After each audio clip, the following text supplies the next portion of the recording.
or lease in the morning. Welcome, B-Movie fans, to this week's episode of Director Showcase. I'm B-Movie Paul. And I'm Phantom Dark Dave. And this week, we begin week 3 of Alfred Hitchcock Month. And today we will be reviewing the 1958 film Vertigo. So, Dave, what did you think of Vertigo? Yeah, what an interesting movie. Honestly, I think I fell victim to the one thing most people do when I think about Vertigo. I thought Vertigo meant afraid of heights, and then sure enough, not so much. Vertigo is not the fear of heights; that's acrophobia. So I'll talk for a few minutes here about the things I liked about this movie because they're right in the beginning. But when this movie starts off, it really packs a punch and it leads you to believe fear of heights. Yeah, I was going to say, I could definitely see fear of heights kind of intertwining with this. Yeah, but being that this movie is 2 hours and 8 minutes, this whole thing is not about heights at all.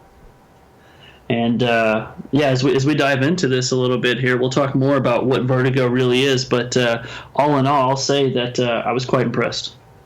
Definitely. So I've got the synopsis of this film, courtesy of IMDb, which says, a San Francisco detective suffering from acrophobia investigates the strange activities of an old friend's wife, all the while becoming dangerously obsessed with her.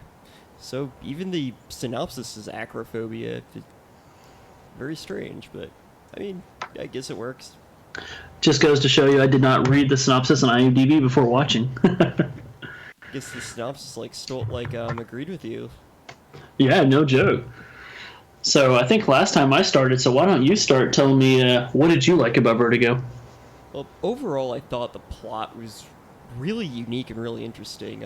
It's about, like it said, it's about a detective trying to figure out what's going on with his friend's wife, and it's so bizarre because she's obsessed with this picture from the past, and she thinks she's I think she thinks she's like the reincarnation of whoever was in the picture, and just all this crazy shit. Then you find out that it's not even about that at all, and there's actually a murder mystery going on, and it was definitely a unique plot.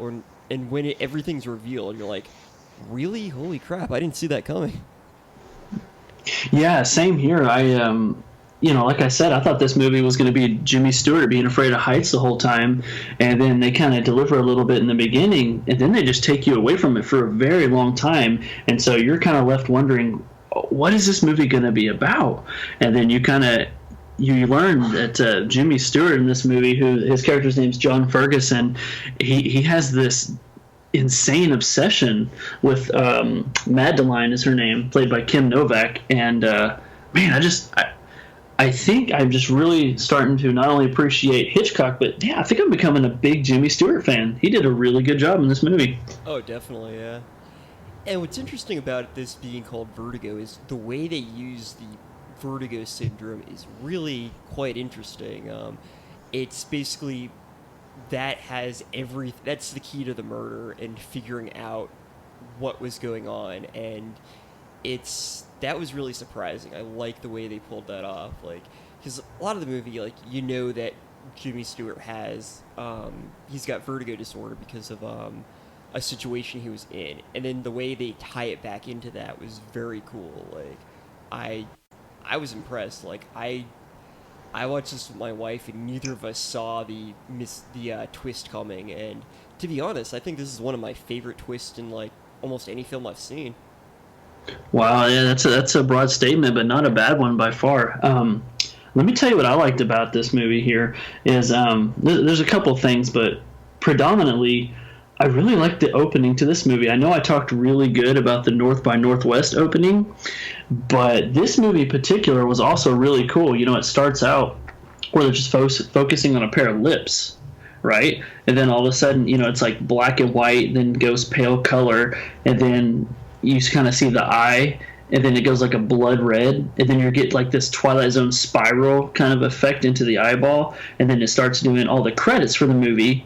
And then, of course, once it spirals out, the last credit you get is directed by Alfred Hitchcock. And then it just kind of re-goes over that eye. And then as that scene fades, you instantly just get a hand that grabs a rooftop ladder, and then the camera is focused on the hand, and then it kind of pulls out, and then you see the three people on the rooftop. You got the either thief or burglar or whoever. It doesn't go into too much there, but you got the bad guy, we'll call him, and he's running across the rooftop. Then you got the patrol officer, policeman who's chasing, and then you have Jimmy Stewart. Is he a detective? Is that what I remember right? Yeah, he's detective. It's like a lieutenant or a detective or something. So them three are running across the rooftop, and the music is fantastic. I know the music was done by Bernard Herrmann in this movie, and I actually, after seeing this movie, I went and got the soundtrack. The library had it, and so I was able to pop that thing on my iPhone, and I just love listening to it. It's just like North by Northwest. You got a chaotic beginning scene that's building you up. The music is so upbeat, so fantastic, and the suspense level is through the roof, and I guess that's why they call him Master of Suspense. But I don't know if we want to get too much into spoiler, like what causes his acrophobia. We may as well. I mean, yeah, it's been out for over 50 years. Okay, well, all right, spoiler alert. There you go. Now, there you go. Spoiler. For that. But this part here isn't the spoiler, because this you get in the first 5 minutes of the movie. But what happens is, the bad guy's running across the roof, and he jumps from rooftop to rooftop, and he's followed by the policeman who's right on his tail, and he successfully makes the jump. Poor Jimmy Stewart's last in this trail, and he doesn't quite make the jump, and so he starts sliding down the roof, and he's hanging on the gutter, and the cop can either go after the bad guy or save Jimmy Stewart. And so, like a good Samaritan, good patron, good guy that this cop is, he goes to help Jimmy Stewart, but Jimmy Stewart is so terrified that he's shocked. He's suffering from his vertigo. He's afraid to let go. He doesn't want to reach for help. He just wants to just tuck his shoulder away and make it go away, and the poor cop ends up falling off the roof, and Jimmy Stewart has to witness and hang during the whole thing, and it just stays on his conscience for the whole film. And to get all of that in your first 5 minutes, I mean, that set a super high expectation for this movie. Definitely. There's actually a fan theory I heard recently that the whole film is just James Stewart's character hanging off the roof and imagining things until he eventually falls. And I don't quite buy that one, but it's still kind of an interesting theory. Yeah, no, I definitely don't buy it either, but it does make you think for a few seconds, like, if they wanted to, they actually could have done something like that. Oh, yeah. Then this would probably be directed by M. Night Shyamalan and not... I was going to say... Yeah, I was going to say, and it would just totally would have pissed me off, too, because I hate movies that, oh, wait, it was just a dream. I'm frustrated. But, yeah, so going off of the beginning and then the just fantastic music. I'm not sure what kind of awards they won for music on there, but I know this movie had a lot of nominations, and like you said, it made, the American Film Institute's top 100 list, which is freaking awesome. But, I mean, for 1958, there's a lot of cool stuff going on in this movie, Okay. How did you feel that Jimmy Stewart did? I thought he did really well. At times he's just he played the romance character really well. At times he's really intense. Like he's like kind of violent and really really kind of intimidating when he's pissed off, and he's just at one point he's like pushing the woman who was involved with the murder plot like up this tower, and he's having the vertigo, but he's so mad. He's just like he's pushing her and like making her go further and further up, and he was an intimidating guy. I'm like, wow, this is Jimmy Stewart. Like I don't recall seeing him quite like this before, but man, he's not a guy to be trifled with. Yeah, this was not the same Jimmy Stewart from Rope. This guy was much more aggressive. And I know before we started recording, I was telling you I ended up getting really frustrated with some of the stuff that I was reading, and that stuff was that people were really bashing Jimmy Stewart for this movie, and even as far as Alfred Hitchcock saying that he believed Jimmy Stewart was miscast because he was too old for the role. And I completely disagree. I see what they're saying, and I know there was a good 24, 25 year gap between, Jimmy Stewart and Kim Novak, but I think that added something to it, and that's the reason why maybe he didn't make the jump in the beginning. He's an older guy. It fits the storyline, It's true, yeah. And it kind of worked. I felt like those two had good chemistry with each other. Plus, like, as the film goes on, I'll reveal the mystery. Like, it's hard to talk about it without. It turns out that James Stewart's character's friend, his wife. It wasn't really his wife. It was a woman that looked like her, and it was all a plot for his friend to kill his wife, to have her fall off the bell tower and make it look like a suicide.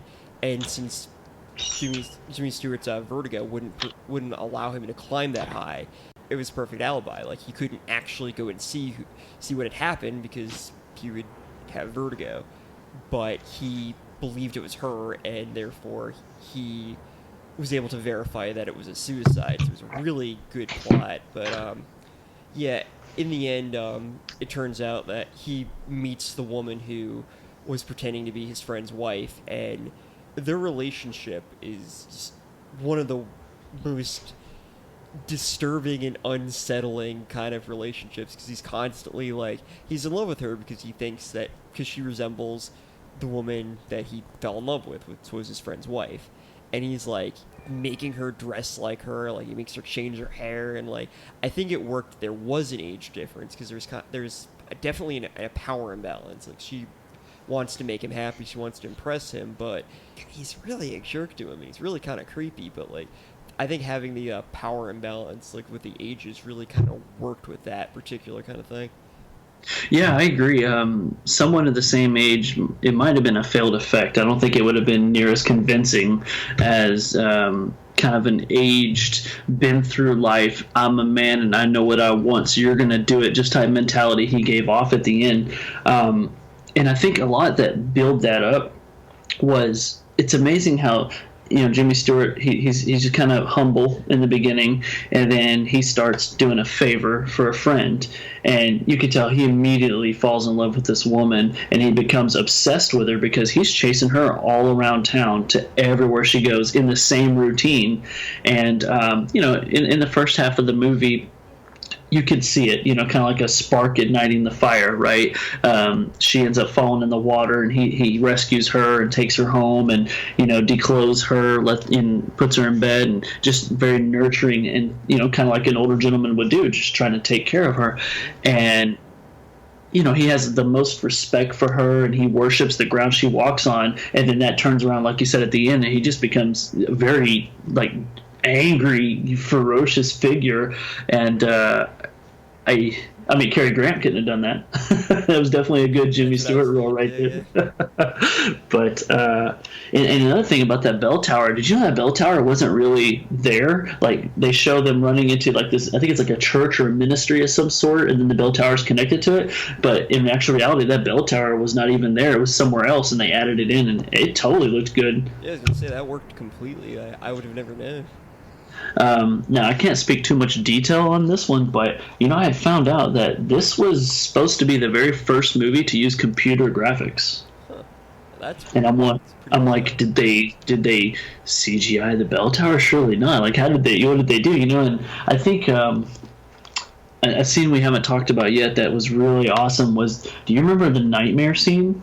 Wasn't he like chasing her or something like that? Or I'm thinking of something else. No, he's in bed sleeping, and all of a sudden, like, it goes from like a blue tint to normal, purple. Had this very like old school Casino Royale kind of color-esque look to it.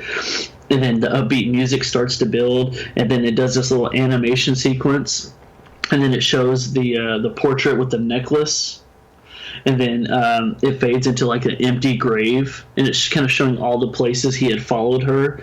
And then all of a sudden, Jimmy Stewart's head's like floating towards the screen. His hair's all sticking up, and it's got like the spiral in the back. And then it just shows his body falling towards the rooftop. And then everybody has that dream where you're falling, and when you hit, you wake up. And when he wakes up, man, that little sequence of, oh man, he sold it. He looked like he just had the nightmare of all nightmares. Oh yeah, it was that was a bizarre scene, but I kind of feel like that kind of almost like, not only did it show like where he chased after her and like these how bizarre things were, but it almost like showed his vertigo, like in like symbolically, like with the head like being one place, body being another place. Like, it was really an interesting kind of scene that I think like can be interpreted in so many different ways, but it was so well done. Yeah, and I know we kind of already passed this point, but I was looking over some of my notes, and one thing I wanted to mention, we talked about Alfred Hitchcock was saying maybe Jimmy Stewart was miscast. Do you know this is the last movie they worked on together? After this, he refused to cast him again. Oh wow! Like, And I think that's so heartbreaking because Stewart did so much justice for Hitchcock in some of his movies. oh yeah. Just to be like, hey, you're old, you're out the window. Yeah, plus this movie, it's, I forget what number, it's like number 40 or something on the AFI 100 Greatest Films. But what's also interesting is, apparently in 1941, this film replaced actually not from 1941, this film replaced the 1941 film Citizen Kane in 2012 on the British Film Institute's Sight and Sound's Critics Polls as the greatest film ever made. So, is there any chance that The Room will replace this movie? Well, we'll have to wait till 2018, then I'm sure that'll make the top. Now, we talked about Jimmy Stewart's performance in this movie. How do you think that Kim Novak did? I thought she did really good, especially considering that she played two different roles that were so drastically different. Like that was very interesting. I think as much of a big shadow as James Stewart may be, I think he didn't overshadow her at all, and I thought she really stood on her own as doing two great performances.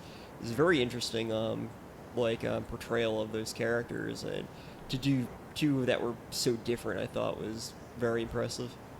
Yeah, I agree, and I liked her a lot more than the female lead in North by Northwest. Something I did find interesting, did you know that Audrey Hepburn expressed interest in playing this role? Really? That would have been a weird take on this movie. I think that Kim's presence worked being just kind of a typical Hitchcock blonde, as most were, and just kind of a beautiful bombshell is what they're going for. And Audrey Hepburn, she doesn't give off that exact appeal, so it would have been really interesting to see if they had went with that. Definitely. I thought it worked with who they had for that, because when she's first shown as being Madeline, or James Stewart's friend's wife, she's blonde, and then when she's, I guess, her actual personality, which is a woman named Judy Barton, she's brunette. And having the different hair colors, I think, was very important to that scene, because the transition of two different characters. It's like she went from these like you said, the typical Hitchcock blonde bombshell to this brunette kind of almost aggressive woman, and I thought that the difference between them was very well done. Yeah, definitely. I mean, you knew right away it was the same woman, but Jimmy Stewart, he couldn't even believe it himself. Yeah. But I'll tell you another thing that we didn't talk about yet that I absolutely adored is everybody knows that Rope is my favorite, right? Oh yeah. This movie, do you know the longest average shot length was only 6.7 seconds? Wow. If you think about the obsession chase and 1,000 different things of how it was a consistent frame after frame after frame, Rope, there was 11 minutes to 5 minutes to, there was no 6-second frame, and so this was a totally different type of movie. It was so much more fast paced, and it didn't have to be an action spy movie to give me what I wanted out of it. So it just kind of shows Hitchcock's, the diversity that he had in his filming styles, and how he could pull off so many different things. One of the things I really like about this film is the scenes where it shows from James Stewart's point of view while he's going through the Vertigo syndromes, and it's just so well done, and it's so catching that it's such a riot to see. It's it really kind of makes you feel like you almost have vertigo, and you're dealing with his point of view. Those shots are really something.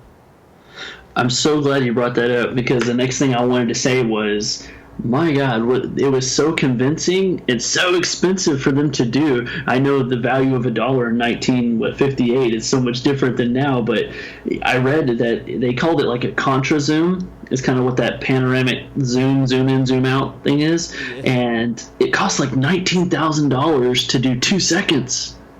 But it set like revolutionary standards. Like everybody now, let's say, Martin Scorsese goes out and he makes a movie and he does that contra zoom. It's called the Vertigo effect. I mean, how cool is that to have an effect named after something you kind of did, you know? That is pretty cool. Just more to add to Hitchcock's legend. I'm telling you, in every movie that we've done so far, we talk about those scenes, with Rope, just the way they transition the camera everywhere, to the brilliant acting, to North by Northwest. We talked about the crop duster and Mount Rushmore, and in this movie, man, it's all about the Vertigo scenes and the insanity of Jimmy Stewart. Oh yeah.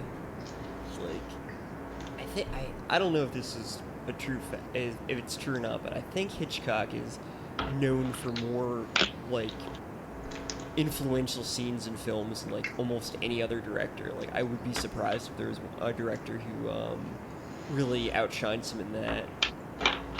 Yeah, I mean, and going back to something you said on the last episode that we did, I think you're 100% right. Hitchcock makes great movies, but people know him for certain scenes in particular, you know? Oh, yeah. And no, I can't think of another director. Most people I think of, like, either I like you or I don't, but there's not somebody I go, man, does he make amazing shot sequences, or does that guy know how to get around? Does he have great directors of photography, or does he always seem to land the right score, the people to make his music? It might be a broad statement, really, but man, I feel this is only our third movie in. Hitchcock is like ruling the 1950s. Pretty much, yeah. Definitely earned his place as a legend, that's for sure. Now, were there any things in this film that you didn't like any plot points or any choices that they made? The things that I didn't like about the movie, it didn't have to be 2 hours and 8 minutes long. Yeah. It's a good movie, and they open up with such a punch to the face beginning that you think it's going to be a fast-paced movie, and it's really not. And it's okay because the story is so good and the performances are so well done, but if you expect the opening scene to be throughout, it's not going to happen. The vertigo and the tone for the movie happen in the beginning, and then they happen in the climax, and that's about it. So the movie definitely carried itself, and it's a great movie to watch. And if someone hasn't seen it, I would love to show it to them. But that just goes to show you the two types of movies Hitchcock can do. Is if you want a fast, upbeat movie, you got North by Northwest. But if you want a movie with a better story, well, you got Vertigo. Oh yeah, it was definitely even though it's very entertaining, there were a few pacing problems, just with them talking and I get what they were doing. They were kind of building up their relationship and building the plot and everything going on, but it definitely didn't need to be as long as it was. Maybe it's my attention span being not as high as it should be, but yeah, it didn't need to be as long as it did. At least I thought so. Now, this isn't a complaint, but I did have hope for something that didn't happen. I think it's called Ernie's Restaurant in the movie. It's a beautiful restaurant. It's got red walls, red carpet, red chairs. I mean, you just get a luscious amount of red in here. And for a second, I really thought it was going to happen. The thing I love about Rope is the way the camera just floats around, and I was wanting to see more of that. And when they entered the restaurant, it shows Jimmy Stewart sitting at the bar. And for a second there, I really thought the camera was going to bounce around the restaurant and kind of show you almost like a first-person view and kind of walking through the restaurant until it gets to the table of the people that he's actually there to see. And it ends up cutting away and doing something else. And I'm like, you had it. And I love the amount of red that they use. It created this really awesome atmosphere. And I felt like there could have been a little more done with the camera work there that would have made another Hitchcock scene. But hey, it still worked. That's true, yeah. That would have been kind of a cool choice. Yeah, I don't think it detracted from the movie much, but that would have been kind of cool to see. Yeah, and you know, a lot of movies do it now, but I really geek out when I see the camera, like, here comes the waiter, and it focuses on the waiter walks past, it's on the tray gets you to the next guy who walks by, and like I said, it just kind of floats through the crowd, so to speak, and you don't know where it's going, and I love that surprise that you get when it finally arrives, and I set myself up on that when it didn't truly happen, Yeah, but it's like, that's where okay. is this gonna go? It's I always like those too. It's just kind of seeing everything. It's like, what is the story? Like, who is this about? It's just definitely a cool kind of thing. So we talked about the pace of the movie. Was there anything else that was kind of on the downfall for you? Just a couple of things which are in I'll admit are kind of nitpicking, but I will say, even though, like, with James Stewart's character being really obsessive, like, some of it was kind of like, it definitely makes you feel uncomfortable when he's like ordering this younger woman like around, saying you have to do this, and like you have to like change your hair, and like it was just kind of creepy and kind of like like off-putting, and like it I think that James Stewart and was well casted, and I think the age difference worked well, but it definitely makes you a little uncomfortable watching this guy just bossing around this woman, and I don't know, like, it was definitely like kind of bizarre. Like, I just kind of felt like it really made him look like kind of an ass. Like, and I don't think he was supposed to be in general like a noble, great guy, but this definitely didn't make him look good for sure. So, and at first I thought, like, okay, he knows what's going on, he figured it out. But then later you like, he sees a piece of her jewelry that you recognize, and then you're like, oh, now he figured that out. I'm like, well, he's there like pushing her around and everything. Like, he's just kind of a dick. Like, that wasn't cool. Yeah, and I think what had happened to you happened to most of us is they built you up to love Jimmy Stewart in this movie. He was the good guy, and all of a sudden he's like good cop, bad cop. Like, what just happened to Jimmy Stewart? He's went totally Two-Face on us. He started bossing her around, and then all of a sudden, I mean, when he's chasing her, so to speak, up the bell tower, you think he's going to kill her now. You're like, I don't know what's happening. Like, 40 minutes ago, we were rooting for Jimmy Stewart, and now we're like, run, lady! It's weird because she was complicit in a murder and completely tricked him, but, like, it kind of makes you feel, like, bad for her. I think it's, like, it's an instinct, like, because she's just, like, you know, relatively, like, frail-looking young woman, and he's Jimmy Stewart. He's, like, not the burliest guy on the planet, but he's not a guy you know, really want to mess with, especially in his performance in that. So it's like just him like pushing her. It's like I don't want to feel bad for her. She's not a good person, but like, come on, Jimmy Stewart, you're making me feel bad for this woman who like is innocent in a murder. Yeah, he's like, by definition, the big things come in small packages because he's a scrawny guy, but man, when he gets mad, it's like ripping off a can of worms. He comes unglued. But I think that just showed the diversity of his acting, and then it also just, it puts you in the shoes of a man who's just been pushed too far. And who knows? I mean, you know, we all have somebody out there that we desperately love, and if that person was ripped from you, and then all of a sudden they're back in your life, and you realize it was a joke or a hoax or just a misconception, you were made to believe a lie, yeah, who's to say we wouldn't act the same way? You know, we would just be outraged. Definitely, and his frustration felt so natural. Like, I could definitely, I mean, I don't think I'd react that way, but I definitely like the whole like frustration. Like, you lied to me. Like, everything was a lie. It's just, he did that so well, and I feel like it's weird that people would say he was miscasted, because I don't think many actors can pull that off the way he did.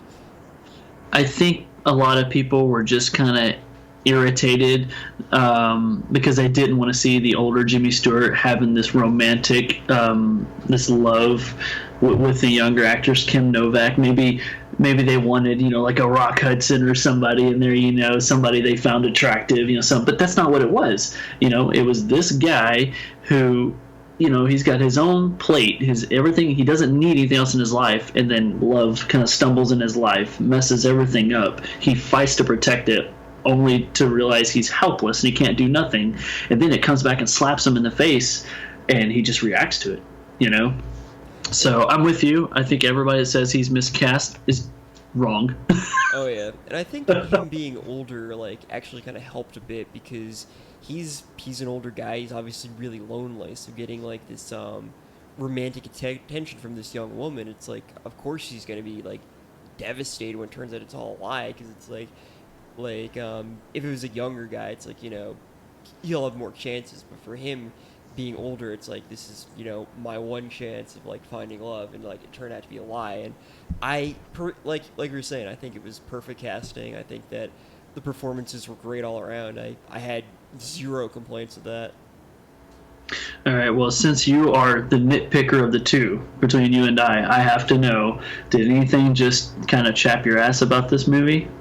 Um, I will say that there is a scene where, and this is going to be like nitpicking, All right, but here we go. when Madeline or Judy jumps off the bridge and he dives in the water to save her, but I don't know if it would really work that way. I think jumping off a bridge, even into water, would be enough to seriously damage you. Like I mean, maybe she would have been okay, and just like some soup and a nap would have helped her out. But I don't really think that's how it would have gone. And I kept thinking about it through the movie. It's like plus, okay, so this is all a hoax, but she really did jump off a bridge. Like, okay, she must be getting paid a lot of money for this murder, because I honestly don't think I would have risked that, like jumping off a bridge for a fake murder for however much she got out that just seemed a little bit too much for me.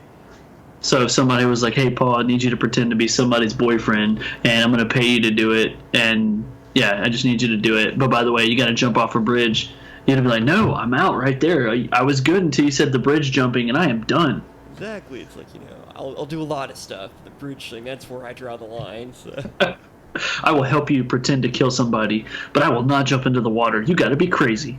Exactly. Like, yeah. What about you? Were there any like other things that really like kind of got you with this movie?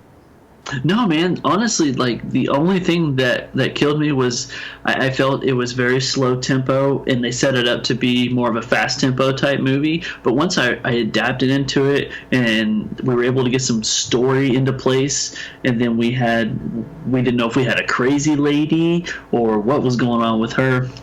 I really kind of changed my mindset of it. I was like, this is a pretty cool story. There's a lot of imagery going on, the nightmares, and then all the places where she visits, and then the way she's forgetting where she's already been and everything. I was truly captivated by the storyline, and I was really happy that they brought the Vertigo back into the movie, and then you get that very climatic end, and spoiler, spoiler, spoiler, she dies. I mean, we knew after she wasn't really dead that everything was going to be okay because Jimmy Stewart, Kim Novak, they kiss, all is well. And then she falls out the window of the bell tower and she dies after all. And it's like, oh, I thought I was crushed the first time you died, but you died again. And I was like, and here's the deal, Paul. I get really mad when I spend a long time watching a movie, but I get really ticked if the movie ends bad. And I was really okay with this ending because I was like, it's definitely over now. Oh yeah, it's I thought one of those things where I did not see that coming. I'm like, okay, so they're gonna end up together and all that, but then she falls out of the tower. I'm like, wait, what? Like, she's really dead this time. Oh well. Yeah, and the worst part is if he could have ever had some sort of paralyzing vertigo, that should have been the time, but instead he has to watch his loved one fall to her demise. The one time, I mean, I know he was experiencing a little bit, but the vertigo had nothing to do with the reason she died. A nun walks into the bell tower and scares the daylights out of her, and she falls out. You're just like, it was such a Martin Scorsese from The Departed, when the door opens and he gets, or the elevator opens and boom, you're just kind of like, oh my God, that just happened in front of me and I didn't even see it coming. And so I think that kind of just, if you didn't know it was a Hitchcock movie, there was the signature right there. Oh yeah, what makes it worse is that was his moment where he overcame his vertigo. He managed to get to the top of the tower, and it's like, this was so triumphant, and then bam, she just dies. And it's like, wow, like there's a lot going on. It's like I need to process this for a minute. Like, okay, it's he finally overcame the vertigo, but now his lover, who was not really his lover, but then became his lover, just fell off a tower, which was originally a lie. Like, there's a lot to take in at this point. Yeah, and like you said, it's really crazy that he overcomes his fear, and maybe now he's afraid of love. You know, maybe Vertigo Part 2, Jimmy Stewart afraid of love. I don't know, but it just goes to show you, kind of like even when you think you've won, you lost. Oh yeah, and Hitchcock's great at doing that. He's great at like just showing that, like, anything can happen at any moment. So Yeah, don't build yourself no expectation when you watch a Hitchcock movie. Just be prepared for anything. oh yeah. So Yeah, if you had to rank this from 1 out of 10, what would you give it? that's exactly what I was about to ask you. If I'm not mistaken, this is hard to remember. I think North by Northwest, did I give it a 6? Does that sound right? I think so. I'll have to go and listen to the recording, but yeah, I'm pretty Well, sure. you don't have to. I'm just going to say I gave North by Northwest a 6. And I think this one's going to get an 8. I give this one a 7 out of 10. Yeah, really fun. Enjoyed it a lot, but you know, there were some pacing problems, and yeah, that was pretty much it. Like, I can kind of it, a few of the scenes of Jimmy Stewart, like, kind of pushing around Kim Novak's character, made me kind of uneasy, but I can't really criticize it for that because it's a Hitchcock film. You're supposed to feel uneasy watching it, and that worked really well. But it was Well, kind of creepy, like, with his obsession and everything. Like, I was a little more uneasy, I think, for the wrong reasons at some of that. Like, dude, chill out a little bit. Come on, man. I was going to say, Paul, if you get uneasy about men who push women around, you're really going to have a hard time on the next episode of Alfred Hitchcock. Oh, yeah. We'll be bringing probably the best known Hitchcock film ever, which is, of course, Psycho. A film where, if you've never heard of another Hitchcock film, you've heard of Psycho. Even kindergartners love Psycho. Oh, yeah. So, this ends this week's episode of Director Showcase. Tune in next week for episode 4 of Alfred Hitchcock Month. And you'll find out what movies we rank as our top 5 favorite Hitchcock films. So, until next time, be movie fans, be brave, be alive, and be back for more. Jag lovar ni. Och sen då.